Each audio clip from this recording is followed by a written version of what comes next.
hereditary illnesses? It's a very good question. So, you know, the emphasis of the book is that we are not at the mercy of our genes. That we do have not genetic determinants so much as a genetic predisposition for one thing or another.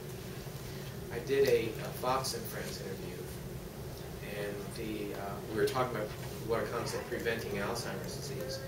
And he said, well, you know, Doc, everybody knows it's in your genes.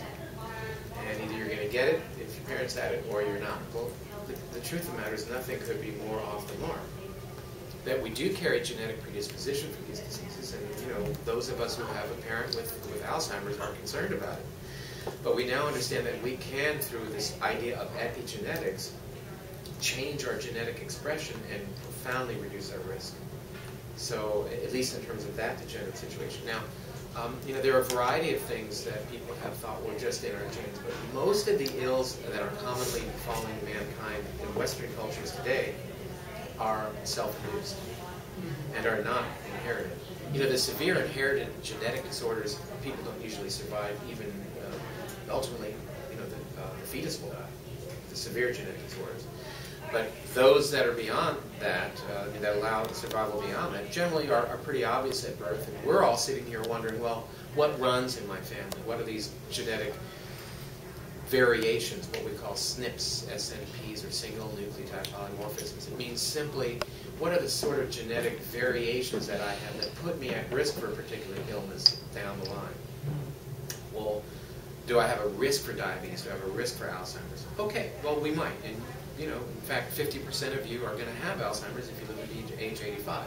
So we all have those risks. What we're talking about, and what I also wrote a Huffington Post about recently, was challenging this idea that we should live our lives come what may, and then suddenly, when we're not firing on all cylinders, hope that there's a drug to fix our problem.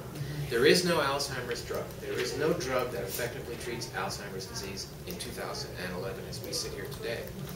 So we've got to focus on preventing that disease. We know there's a dramatically decreased risk of Alzheimer's in those individuals who have higher levels of vitamin D, who have higher levels of DHA, which is an omega fat, not DHEA, but DHA, especially in those people who exercise regularly. And we know that vitamin D and DHA and exercise and having some sort of hobby, for example, a task that you enjoy doing, these are actually powerful epigenetic factors. These are factors that affect gene expression.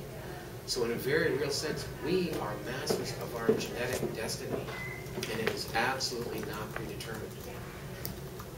Well, it's wonderful to hear, considering my grandmother had Alzheimer's disease. My mother is going to be 70 years old and now does yoga about 5 days a week and exercises and is in the best shape she's ever been. But it's also that sort of race to, you know, it's the race to ward off Alzheimer's, and it's a scary place to be. And as someone who my mother's like highly functioning throughout her life, that's the unknown, that's the fear. She is doing all those things. She's doing the right things, but is it still? I mean, I guess you said 85. You just kind of think it still happen. Well, you know, John Kennedy said that the time to fix the roof is when the sun is shining. And as we sit here today, we're ostensibly all of us in pretty darn good health, but you know, we all know people in their 60s and 70s who are starting to fail, and most of the time it is self-induced. It's a product of how we live our lives.